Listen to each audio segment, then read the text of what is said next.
بسم اللہ الرحمن الرحیم۔ کیا مسنون اعتکاف میں جو رمضان المبارک کے آخری عشرے میں کیا جاتا ہے اس میں ٹھنڈک حاصل کرنے کے لیے غسل کر سکتے ہیں؟ اور اگر کر سکتے ہیں تو کیا اس میں صابن کا استعمال کیا جا سکتا ہے وغیرہ۔ اچھا، مسنون اعتکاف میں گرمی کی وجہ سے مسجد سے باہر نکل کر معتکف کے لیے ٹھنڈک حاصل کرنے کے لیے غسل کرنا جائز نہیں ہے، اس سے اعتکاف فاسد ہو جائے گا۔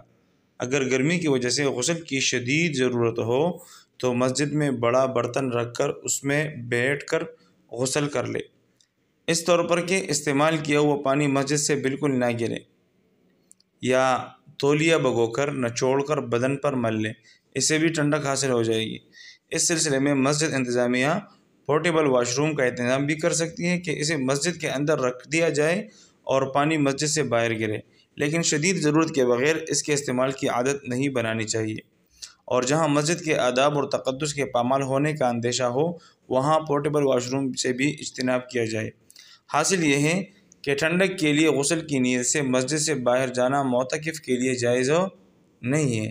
ہاں، یہ ہو سکتا ہے کہ جب پیشاب کا تقاضا ہو تو پیشاب کے ارادے سے باہر نکل کر قضاء حاجت سے فارغ ہو کر وہی غسل خانے میں 2-4 لوٹے بدن پر ڈال لیں۔